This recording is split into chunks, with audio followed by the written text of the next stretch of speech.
Mula po sa probinsya ng Isabela, kung ano po yung ating ibabala, may mga load na po siya ng pang-highly minerals, ludas, ditoy. Napakalaga po niyan. Hayaan mo na po siyang babaling, huwag mo po siyang kukontrahin. Lagi po magsisimula kayo sa baba. Yan po yung ating triple latina. Permis na po yung kanyang pagkisil. Turo. Ayan. Ayan. Ang aura po, ang hihila, ang gold po ang hihila. Yung galaw ng ating triple latina, 45 degrees mga katiits.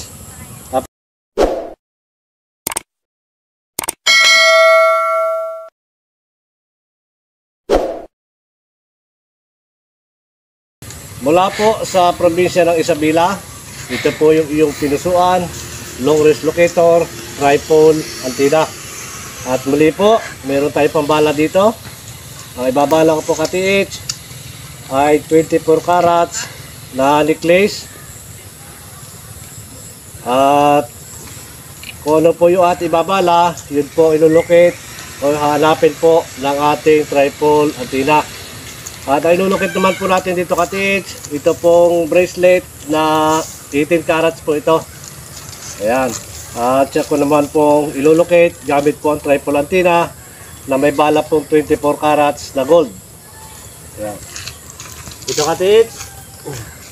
At sa paggamit mo pa rin po katiits ng long range locator, triple antenna, ito po, dito mo siya babalahan. At kung ano po yung babala, yun po ilulukit ng ating triple antenna. Ito po ay pang long distance at may mga load na po siya ng pang highly minerals, ludas, ditoy at iba pa pong sangkap na aking nilalagay. Muli po, napakahalaga ng antenna po natin ay kailangan po natin ipain sa lupa bilang pagpapalakas po yan ng frequency. Mabilis na po yung makakabisado yung lugar kung saan po yung ating site mga katiits. Ito katiits, ayan, napakahalaga po niyan na magkaroon po ng konting lupa ng antenna. At ito pa rin katiits, sa pagtaas mo pa rin po ng long range locator triple antenna, mula po sa baba ay dahan-dahan mo itataas at pundo 45 degrees at hayaan mo na po siyang babaling. Tustusan mo lang katiits at huwag mo po siyang kukontrahin.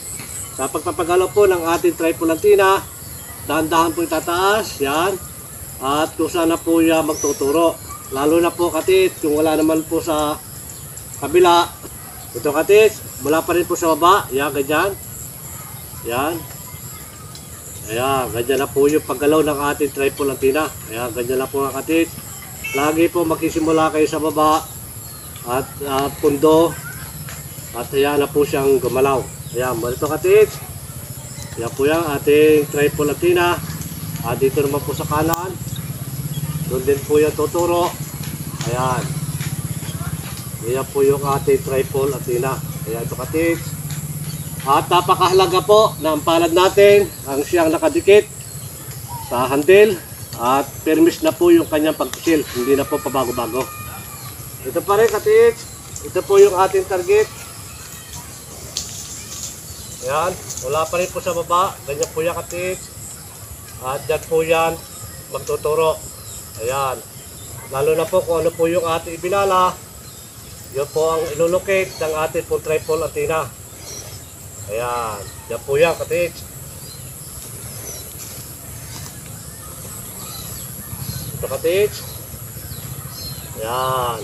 Kaya po niya, pagtaas po ninyo, ayan, makiramdaman nyo lang po kapag bumaling na po yung ating triple antenna, tustusan nyo na po yung katiits. Huwag nyo po kukontrahin. Tustusan nyo lamang po, luwagan. At kaya po yan, binibiling ko po sa ating mga kababayan, napakalaga po nung ating bearing ay malubay. Yung kapag inikot po yun, katiis, matagal po siyang titigil. Napakalaga para ang ating pong triple antenna ay hindi po mahirapang kumaliwa at kumalan. Sapagkat ito katiis ay frequency.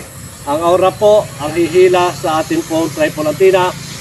Yan, napakahalaga po niya katiits. Hindi po ito pinapagalaw ng mga debattery. At ito po katiits ay sa pamamagitan po ng ating ground, magnetic field. Ang gold pong hihila sa ating pong triple antenna. Kaya muli po katiits, mula sa pagtaas po. Ngayon pa rin po yung ating triple antenna. Ayan. Ganyan po yan. Kung isipin nyo katiits. Ayan. Ganyan po yan katiits. Ayan. Malakas na po yan kapag lagi po ninyong ginagamit ang ating po triple antenna. At napakadali na po yan mga katiits. Lalo na po kapag natuto na po kayo sa paggamit po ng ating triple antenna. At kapag paggalaw na po kayo mga katiits, napakahalaga po yan. At malaking isang biyaya na rin po yan mga katiits. Direct pa rin po mga katiits. Ito po ang ating pagkuha ng ground. Yan, ganyan. Permis na po yung ating kamay. Pagkukuha po tayo ng ground. Ayan. At kahit maglakad po yan, ang antenna naman po natin ay gagalaw, pero doon po yan, ang tumbok po dyan, mga katiis. Ayan. Ayan. Ito po. Mabuha po tayo ng ground, mga katiis. Ito po yung ating target.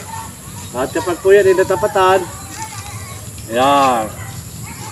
Ayan. Ito po ang ating triple antenna. Ayan. Ayan. Ito po nasa baba po yung aking target. Ayan.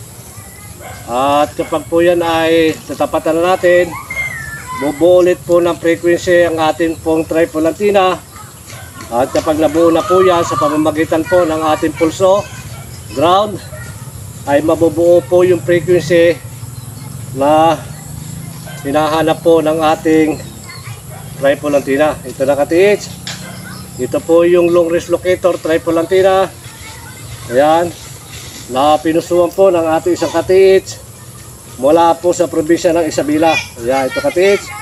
Ayan, ito po yung galaw ng ating triple antenna. 45 degrees mga katiits.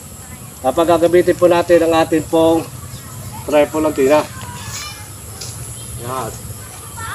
Kaya ito katiits. Ayan. Mula po sa baba. Ayan, dapat pisil na po yan. Pisil na po ninyo yan. Hindi na po yan pabago-bago. Mula po sa baba. Yan, dapat ang pagtaas po natin, mauna po ito ibabaw, pahuli po ang dulo. Yan, tamang taas lang mga katiits. Ayan, ganyan lang po natin itaas. Ayan, yun lang po katiits. Ayan, doon pa rin po siya babalik. Ayan, ito pa rin po. Ayan, ganyan po yung atin pong triple antenna. At ito pa rin mga katiits, sa pangalawang pagkakataon pa rin po ay aking itatapatan. At makikita naman po ninyo yung performance ng ating triple antenna sapagkat ito po ay brand new na pinusuan po ng ating isang katiits. At nirequest niya po ito mula po sa Isabela. Ayan. Ito pa rin po katiits, ganyan. Ayan. Usa po yung hihilahin ng aura ng gold. Ito po ang ating antenna. Ito katiits, pag natapatan po yan, yan na po ay may magnetic field na po yan mga katiits. Ground na po tayo. Ayan, ito po yung katiits. Ito po yung ating, natatapakan na po natin yung ating inilolocate na 18 carats na bracelet po mga katiits. At kapag lagi nyo po itong ginagamit, at kung kayo lamang po ang gagamit ito, mas lalakas po yung frequency, yung ground natin po na atin pong hinahanap. Yan, ito katiits. Yan, ito pa rin. Nasa paa ko po yung ating target. Yan. Ito po yung ating triple antenna na complete sangkap na po yan. At hindi pa rin po may iwasan mga katiits na gumalaw po yung ating kamay. At sapagkat ito po ay kalahating kilo ang bigat. Ayan po mga katiits. Ayan. Yun pong ating triple antenna. At muli po mga kababayan, mga katiits, maraming salamat po sa lahat ng mga nanonood ng aking in-upload na video.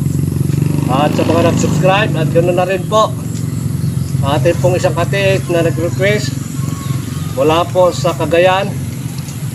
At mag-chat lang po kayo sa aking messenger. Nag-PM na rin po ako na comment section ng channel po ng Treasure Hunter Mindoro Gold Vlog. At muli po, maraming salamat. Pagpalain po tayo ng maraming biyaya. At higit po ang isang magandang kalusugan. Maraming salamat mga katiits, mga kababayan.